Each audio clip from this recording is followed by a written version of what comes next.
This set of notes covers an awful lot, um, and it's going to take us through a couple of late 20th century presidents, Ford, Carter, and Reagan, as we work towards kind of the end of the Cold War.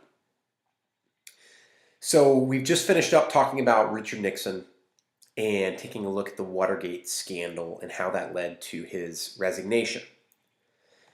After Nixon comes this guy here, President Gerald Ford.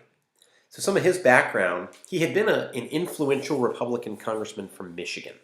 He'd been in Congress a long time, was well known, pretty well respected, but not really known nationally until he was selected to be Nixon's vice president after Nixon's first vice president had resigned due to a tax evasion scandal.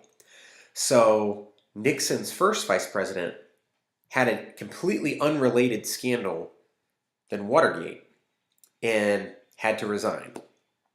Gerald Ford is picked to take his place, and then when Nixon later resigns because of Watergate, Gerald Ford becomes the first person and only person to ever become president without having actually been elected as either the vice president or the president. Ford took over in the wake of Watergate and had to deal with a number of really pressing problems, one of which was Vietnam. The U.S. had withdrawn, but the fighting continued. Under Ford, the war finally comes to a close, but the image of this U.S. evacuation, this famous image seen here, really came to symbolize our involvement in the war and forced a lot of Americans to really doubt our government, to doubt the need for us to be so involved in other countries' affairs. Another problem Ford had to deal with was the economy.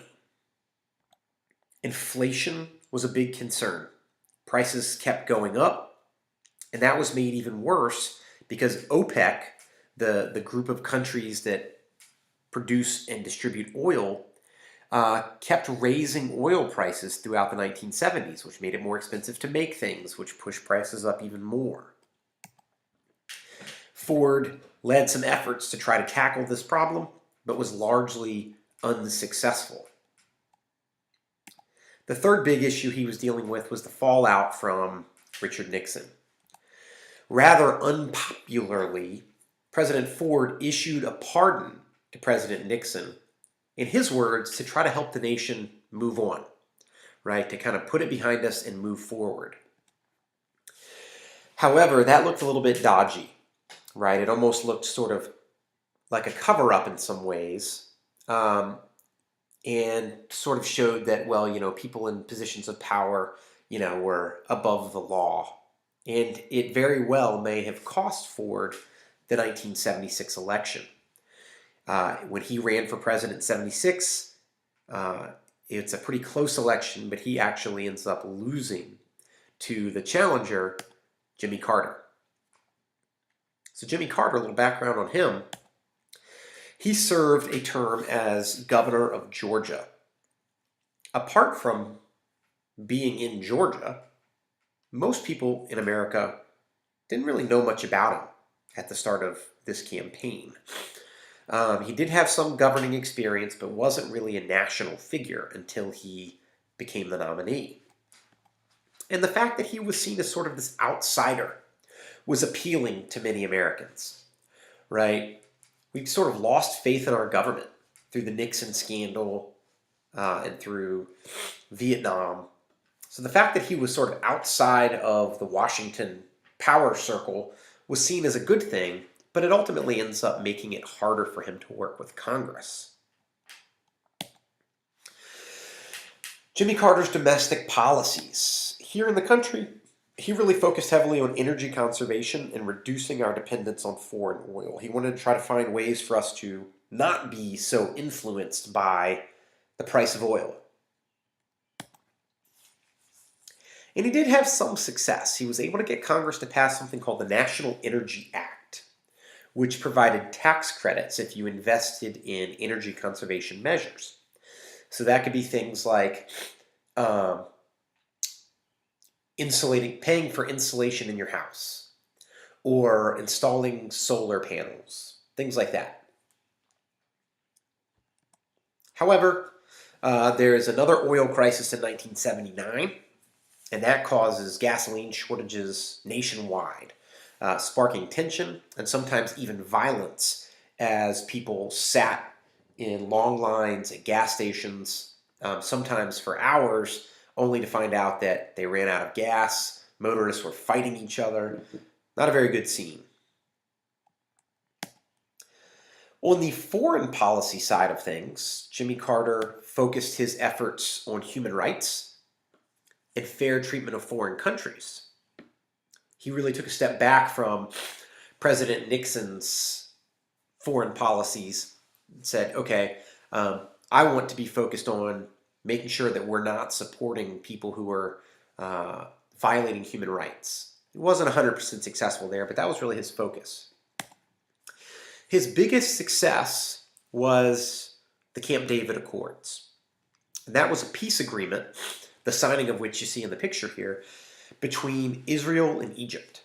Carter brought the leaders of both countries in, spent about 2 weeks working with them, and finally gets them to sign a historic peace agreement, providing some peace and stability in the Middle East.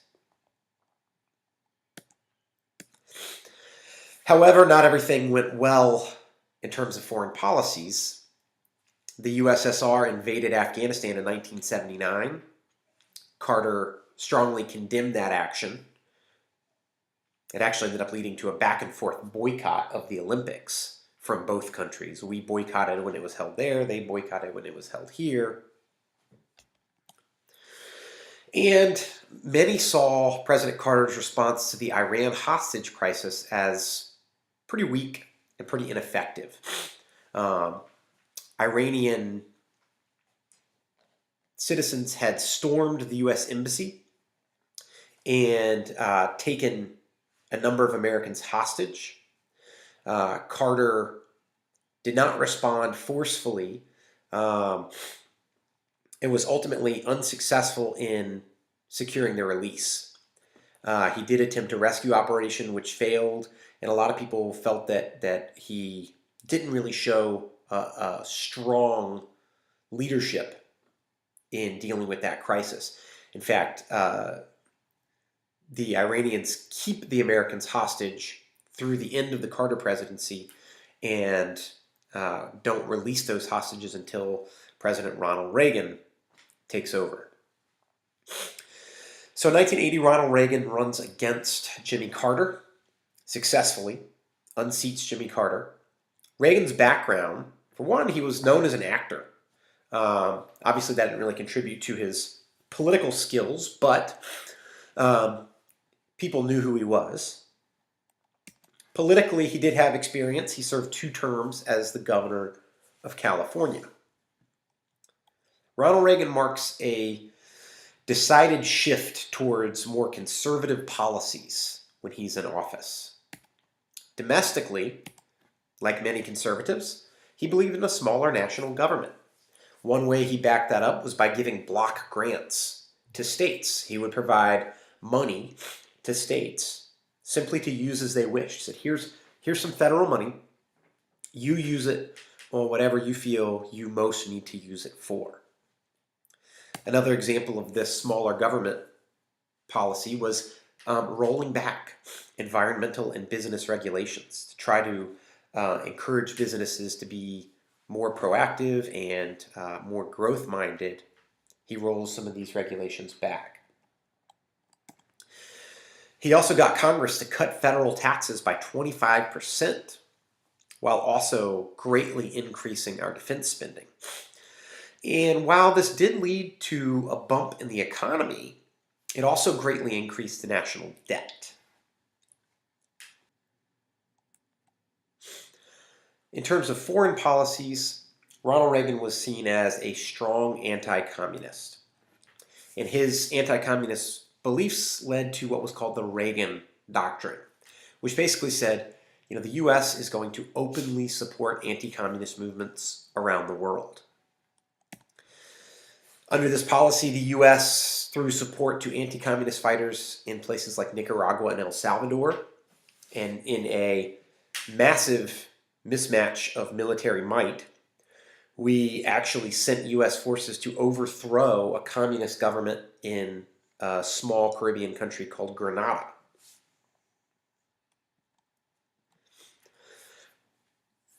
Reagan was less successful with his policies in the Middle East and suffered some foreign policy failures there.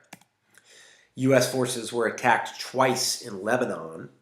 The picture here shows an attack on the U.S. Embassy in Lebanon in 1983.